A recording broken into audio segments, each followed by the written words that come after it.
তাদের সামনে আমি হাজির হয়েছি। আপনারা নিশ্চয়ই খেয়াল করেছেন অনেকে যে একটি অনলাইন পত্রিকা তারা ইস্তাম্বুল হোটেল অ্যান্ড রিসোর্টকে জড়িয়ে কিছু অসত্য ভিত্তিহীন বানোয়া রিপোর্ট তৈরি করে দেশব্যাপী ছড়িয়ে দেওয়ার চেষ্টা করছে। সেখানে বিশাল একটি রিপোর্ট তারা প্রচার করেছে। সেই রিপোর্টের ভেতরে মূলত আমার দৃষ্টিতে 3টি পয়েন্ট আছে যেটি উত্তর দেওয়া আমি প্রয়োজন মনে করছি। এছাড়া বাকি সব বদবাধা বক্তব্য তাদের। এগুলি একটি রিপোর্ট সাজাতে গেলে হয়তো তাদের প্রয়োজন হয় কোনো রিপোর্ট ভাবে তারা সাজিয়েছে। প্রথম যে প্রশ্নটি করেছে এবং যেটি শিরোনাম মূলত তারা করেছে যে মাসুদ সাইদের ইস্তাম্বুলে 175 কোটি টাকা কোথায় গেল। মূলত এখানে তারা আপনারা নিশ্চয়ই খেয়াল করেছেন যে শুরুতে তারা আমার নামকে ব্যবহার করেছে এবং এই নাম ব্যবহারে করে শিরোনাম করার মাধ্যমে এটা প্রমাণিত হচ্ছে যে একটি উদ্দেশ্য প্রণোদিত report. Istanbul hotel and resort Masud সাইদের ব্যক্তিগত কোনো প্রতিষ্ঠান নয়, এটি অসংখ্য মানুষের বিনিয়োগ এবং শেয়ারের একটি প্রতিষ্ঠান। আমি সেই প্রতিষ্ঠান পরিচালনার একটি দায়িত্ব পালন করছি মাত্র। তো এই শিরোনামটি প্রমাণ করে যে এটি একটি উদ্দেশ্য প্রণোদিত রিপোর্ট। এই রিপোর্টের ভিতরে তারা বলছেন যে 175 কোটি টাকা কোথায় গেল। এই প্রশ্নটা আসলে আমারও যে এই 175 কোটি টাকা কোথায় গেল। যদি ওই অনলাইন পত্রিকা যেটি আমাদের ব্যাপারে এই ধরনের রিপোর্ট প্রচার করেছে প্রকাশ করেছে তাদের কাছে প্রমাণ থাকলে তারা প্রমাণ করুক যে 175 কোটি টাকা কোথায় গেল। শুধু কোথায় গেল এই প্রশ্নটা উত্থাপন করে একটা রিপোর্ট তৈরি করা যায় কিনা এটা আমি বিবেকবান সকল মানুষের কাছে প্রশ্ন রেখে যাচ্ছি। তাদের কাছে কোনো প্রমাণ নেই বলেই তারা একটা প্রমাণ ছুড়ে দিয়ে একটা অসত্য রিপোর্ট তারা প্রচার করেছে। তারপরও আমি বলতে চাই আমার সম্মানিত বিনিয়োগকারী যারা আছেন ইস্তাম্বুল হোটেল রিসোর্টে তাদেরকে সবাইকে আশ্বস্ত করতে চাই যে আপনারা যেভাবে আমাদেরকে বিশ্বাস করে টাকা দিয়েছেন আপনাদের কষ্টার্জিত টাকা আমাদের কাছে আমানত। বহুবার বলেছি সেই আমানতের টাকা আমরা জমিতে রেখেছি, আমরা ব্যাংকে ক্যাশ অবস্থায় আছে এবং কিছু টাকা আমরা আলাদা জমিতে বিনিয়োগ করেছি। কারণ আপনারা জানেন যে অতি সম্প্রতি বাংলাদেশে ব্যাংকিং জগতে একটা অস্থিরতা চলছে। সকল ব্যাংকগুলিতে বিশেষ করে বাংলাদেশের বড় ব্যাংকগুলিতে অস্থিরতা চলছে। আমি সেই অস্থিরতা প্রসঙ্গে বিস্তারিত ব্যাখ্যা দিতে চাচ্ছি না।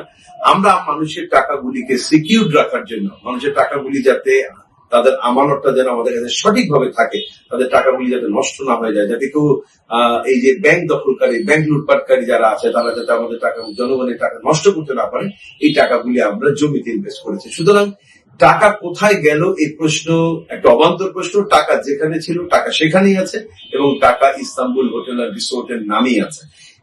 এই প্রতিবেদন যিনি তৈরি করেছেন যে অনলাইন পত্রিকা তিনি ব্যাংকের অনেকগুলি হিসাব দিয়েছেন, অনেকগুলি ব্যাংকের নাম উল্লেখ করে অনেকগুলি টাকার অঙ্ক তিনি বলেছেন। তো নামগুলি ব্যাংকের নাম পাওয়া অ্যাকাউন্ট পাওয়া এটা তাদের কোনো ক্রেডিটের বিষয় না, বিকজ এটা আমরা আমাদের স্বচ্ছতার জন্য আমরাই আমাদের সকল ব্যাংকের অ্যাকাউন্ট আমরা ফেসবুকে পাবলিক করেছি, আমরা সকলকে জানিয়েছি এবং এটা আমরা প্রত্যেককে বলি যে আমরা কারোর সঙ্গে একটি টাকার ক্যাশ লেনদেন করি না, আমাদের সকল লেনদেন বাংলাদেশের আইন মেনে ব্যাংকিং চ্যানেলে আমরা আমাদের ট্রানজেকশনটা করে থাকি। সুতরাং আমরা আমাদের সকল ব্যাংক অ্যাকাউন্ট দিয়েছি। কিন্তু এরপরেও এই তথাকথিত একটি অনলাইন পত্রিকা তারা তাদের রিপোর্টের মধ্যে একটি ব্যাংকের নাম উল্লেখ করে বলেছেন যে সেখানে আমাদের 55 কোটি টাকা আছে। ইনফ্যাক্ট সেই ব্যাংকে আমাদের 1 কোটি টাকাও নেই, অথচ সেখানে 55 কোটি টাকার দেখিয়ে আমাদের বিশাল একটি অঙ্ক সাজিয়ে 190 কোটি টাকা বানানো হয়েছে। এটি সম্পূর্ণ মিথ্যা, এটি সম্পূর্ণ অসত্য একটি রিপোর্ট, একটি উদ্দেশ্য প্রণোদিত রিপোর্ট, এটি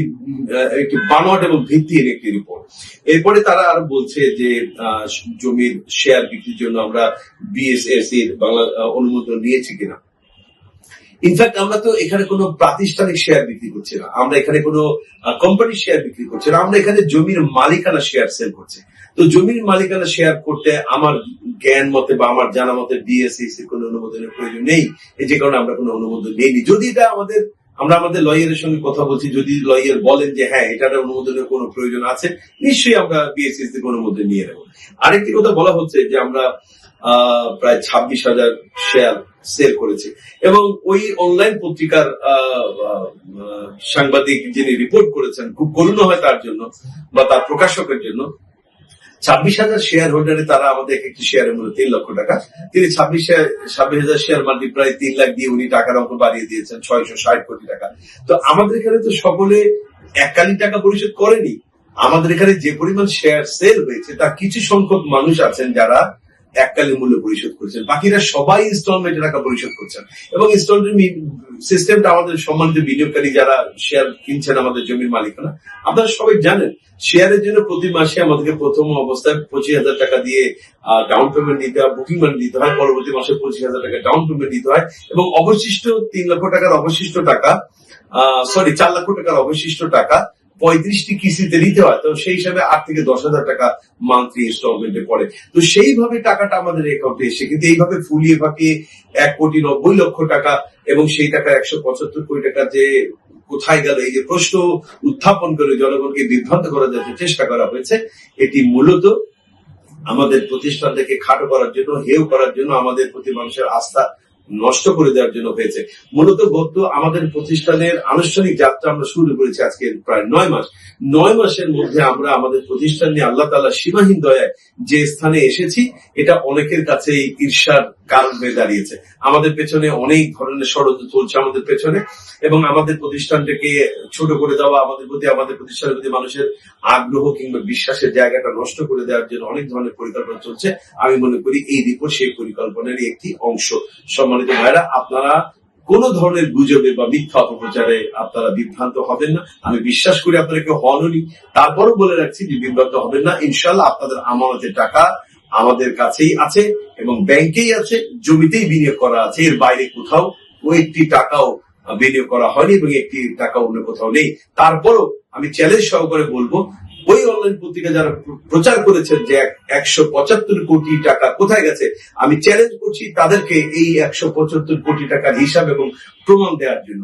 যদি তারা প্রমাণ দিতে না পারেন, তাহলে এটা প্রমাণিত হবে যে তারা কারো দ্বারা বায়াসড হয়ে, কারো দ্বারা কারো ইচ্ছা মাফিক বা কাউকে খুশি করার জন্য, অথবা কারো দ্বারা প্ররোচিত হয়েই ইস্তাম্বুল হোটেল অ্যান্ড রিসোর্টকে খাটো করার জন্য, মানুষের মনোযোগকে ভিন্ন দিকে নেওয়ার জন্য, এবং ইস্তাম্বুল হোটেল অ্যান্ড রিসোর্ট যে বাংলাদেশে একটা কমিটমেন্ট নিয়ে এসছে, বাংলাদেশের ব্যাপক কর্মসংস্থান এবং বাংলাদেশকে একটি সুখী সমৃদ্ধশালী বাংলাদেশ গড়ার, অর্থনৈতিক ভাবে গড়ার প্রত্যয় নিয়ে যে কাজ শুরু করেছে, এই জায়গাটা থেকে বাধা সৃষ্টি করার জন্য এই রিপোর্ট তৈরি করা হয়েছে। সুতরাং সম্মানিত বিনিয়োগকারীগণ, আপনাদের কাছে আমার অনুরোধ থাকবে, আপনারা বিভ্রান্ত হবেন না, এবং আমাদের প্রতি অতীতে যেভাবে আপনারা আস্থা রেখেছেন, ইনশাআল্লাহ সে আস্থার জায়গাটা বজায় থাকবে, এবং আমরা একত্রে আমাদের যে কমিটমেন্ট 2030 সালের মধ্যে আমরা আমাদের প্রজেক্টকে আপনাদের সামনে আমরা হ্যান্ড ওভার করবো। ইনশাআল্লাহ, আল্লাহ যদি দয়া করেন, আমরা 2030 সালেই আমাদের এই প্রজেক্ট, আপনাদের প্রজেক্ট, আমরা আপনাদের কাছে হস্তান্তর করবো ইনশাআল্লাহ। সেই পর্যন্ত আমাদের সাথে থাকুন, আমাদের পর আস্থা রাখুন। ইনশাআল্লাহ আল্লাহর দয়ায় আমরা এই প্রতিষ্ঠানকে নিয়ে যেভাবে সামনে এগোচ্ছি, কোন অপপ্রচার, কোন মিথ্যা প্রপাগান্ডা আমাদের এই ব্যবসায়িক অগ্রযাত্রাকে থামাতে পারবে না ইনশাআল্লাহ। আল্লাহ তাআলা আপনাদের সবাইকে ভালো রাখেন, সুস্থ রাখেন, এই দোয়া এবং কামনা করে আমার কথা শেষ করছি। আসসালামু আলাইকুম ওয়া রাহমাতুল্লাহি ওয়া বারাকাতুহু।